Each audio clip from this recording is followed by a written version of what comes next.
Hi everyone, welcome back to Coffee with Craner. This is episode 140, and today I have Rose Anguiano Hurst. She is the Executive Director of Women's Enterprise Skills Training of Windsor, or WEST, where she leads a team of 50 staff.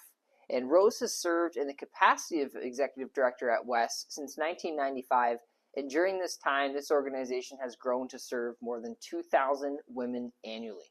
Women's Enterprise Skills Training of Windsor's mission is to provide training for severely employment disadvantaged visible minority women in order to improve their employability in the workforce and or further their education. They're doing great work here. I had the pleasure of walking through the space, and we're right on Olette Ave in Windsor, Ontario. So Rose, so excited to be here with you. Thank you, Lyndon, for inviting me. I'm thrilled. Awesome. Thrilled to be invited. Well, we're going to talk about Rose's work, really empowerment through employment. And this is what this whole conversation is about, her role as executive director and the plans that WEST has in store in the Windsor Essex community. So, Rose, the first question, where in Windsor is your favorite place for coffee? Well, I'm in the hub of downtown here, so I do like to go to the Coffee Exchange, which Excellent is right choice. down the street. Yes. On Olette. There you go. It's nice and quick spot. Perfect. Yes. Now, what inspired you to join WEST back in, was 1995? Yes. Can you believe that's 29 years ago, Lyndon? It's been quite a career. I loved when I started to hear about this organization, which was only like 7 years old at the time. Mm-hmm. And I loved what they were doing in terms of helping women find employment. And I just wanted to know more about it. And as luck would have it, a job opening came up.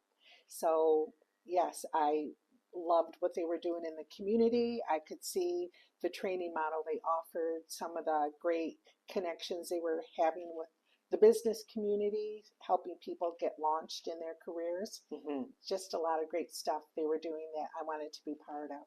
And what inspired you to enter this field? Was it anything in your life that happened, or did you know people that you wanted to assist? How did that all come to place? Actually, yeah. Social services, community services has always been something that's inspired me. Mm-hmm. It may be from growing up in a large family, maybe that kind of thing, life experiences, past employment. I've worked with other cultural organizations in the city of Windsor, such as the Multicultural Council. Mm-hmm. And helping people make connections just seemed to be a great way to get involved in the community. Absolutely. And now you've been doing it for 29 years. 29 years. What are you most proud of so far? I'm really proud of all of the partnerships that we've established. We know that when we're helping people, it's really a community effort. Mm-hmm. And it's all about making connections, really. When we can open doors for individuals, it really benefits the employers and the business community that we work with also. Many are young professionals as well, and they're also trying to build careers. So getting involved with an organization like ours is definitely, like people say, a win-win. Mm-hmm. It certainly helps us help our clients build their skills and confidence, something we strongly believe in, and it helps open doors. Certainly takes away barriers from any fear our job seekers may have in connecting with the business community. So yeah, I'm really proud of all of that. And for those that don't know or haven't used the services, can you tell us about what WEST provides? Sure, Lyndon. We provide a wide variety of full and part-time programs. At this point, we like to say we have something that can pretty much help anyone in the community. We're largely known for our settlement programs, which are helping newcomers integrate into the community. And we do a wide variety of language classes, employment programs. In fact, one is called Empowering Women for Employment. And we work with internationally trained professionals, and we really help them connect with the business community. Canadian corporations in our community are big partners of ours in that program. We also provide a lot of employment programs through the Employment Ontario, now delivered by the City of Windsor, Integrated Employment Services, where we can really help employers when they're looking for people. We can offer wage subsidies. We offer services through something called the Canada-Ontario Jobs Grant. So it's a job matching program where we provide services and workshops to help job seekers. And in addition, we can provide employers with wage subsidies to help them reduce some of the cost of hiring a new employee. Mm-hmm. And have there been some success stories that you've seen for the past 29 years? There has to be many. There are many. Every day it's a sheer pleasure to come in to work, and we like to start the day with the idea that something great could happen. Mm-hmm. And what's really great is when we hear stories from our clients that have gone through the program. So one program that's been really new and inspiring, not only for the traditional clients of WEST, but for the whole business community and for all women in our community, has been our efforts to empower women through skilled trades. So over the last 10 years, we have now trained 358 women in skilled trades programs. Wow. Where we partner with St. Clair College and several of the various labor organizations like Unifor 444 and Millwright 1244, Liuna 625, where we offer several different entryways into the skilled trades. Big for us and very urgently important for us is the support from the business community. They are opening doors for women that are trying to get into these programs. So the end result, it does help the employers fill their employment needs or start to meet some of their employment gaps. And it's really a life-changing program for women that have gone through our program. And where are you seeing the trends of employment in Windsor? Are more women entering the workforce? What are you seeing? What type of trends are you seeing? Absolutely, yes. We are busier than ever.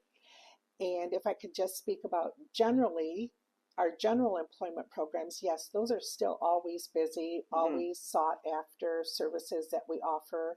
We're a Microsoft Office training provider, so we have 3 computer labs here.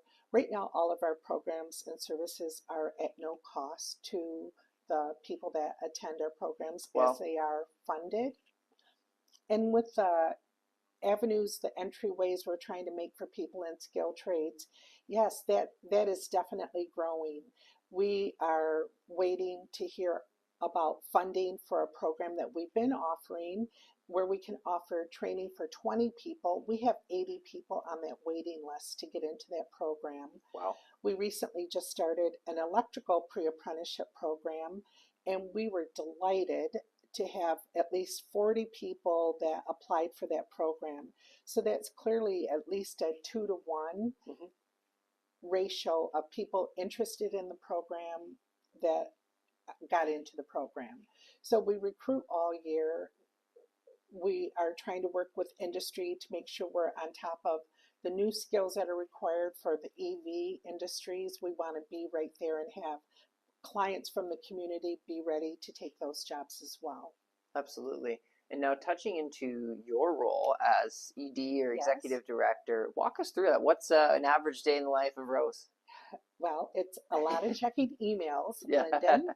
It's really important to be as organized as possible. I like to have my team of managers that are really passionate about their work so they can help me stay organized by staying on top of the multiple programs and the multiple reporting deadlines and everything we have to meet. What's really important is for us to have visibility in the community to let people know that we're here. So an opportunity like this is really great. It's another way for us to meet a different audience that may not have heard about us. So a day in the life of me is following this meeting with you right now. I'll be on my way to the college for another meeting, just trying to stay on top of everything.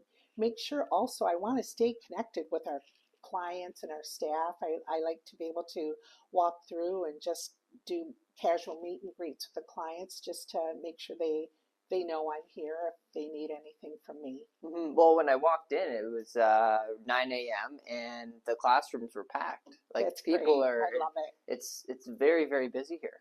Yes, we do offer a wide range of programs and services, and each program has different goals and objectives, of course. One really great offering that we are able to provide is we also have a part-time licensed daycare here. Oh, wow. So some of the moms that come to our programs, especially the settlement language programs, they can have their children here, and we have qualified registered ECE staff that work with the children.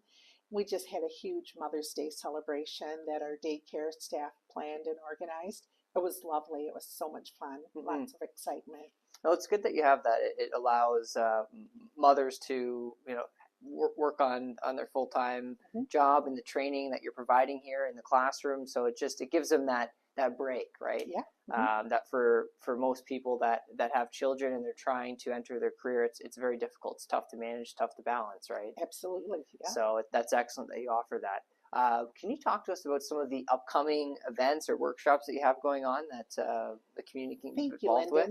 I think it's very important that I mentioned we are starting to provide employment services once a week in Amherstburg. Excellent. At Amherstburg Community Services.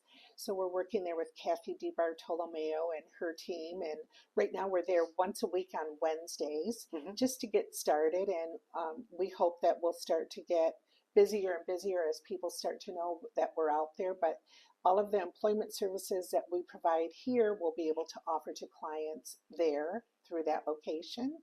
And we're also opening a second location, or a third location, I guess I should say, on Howard Avenue in the Roundhouse Center. Oh, excellent. Where we're going to offer a lot of our skilled trades programs and quite a bit of our employment programs. So we see the need to be able to offer services physically in different locations throughout the community, and we're delighted to do that. That's terrific. And speaking of growth, right, you mentioned Howard and being involved in Amherstburg. Is that the goal, to continue to spread across Windsor, Essex, and in the greater community? Yes. Well, we do work with other organizations that provide similar services, like through integrated employment services, and they have identified certain areas where they would like to see more visibility, more services offered. So moving to Amherstburg was a logical, good choice for us. I'm so excited as a resident of Amherstburg to be there also. We're looking at other ways, other parts of the community that we could do that also. With today's technology, especially in your generation, there's a lot of people that believe you can do work from anywhere. And I think this would be a really great way to let us help more people. Yes, sure. Yes. And do you offer the virtual training as well? Is that right now? Yes, one of our programs does require us to offer a hybrid services, and that's through our language training program. And if there was anything good to come out of the COVID era, it was that technology that enabled so many people that normally would not have that opportunity or that expertise to use technology in that manner. So yes, even now we still might hold meetings virtually. That's just so much more convenient than trying to gather a bunch of people in one room. I am a firm believer of in-person services, but I can and do embrace the technology that is offered.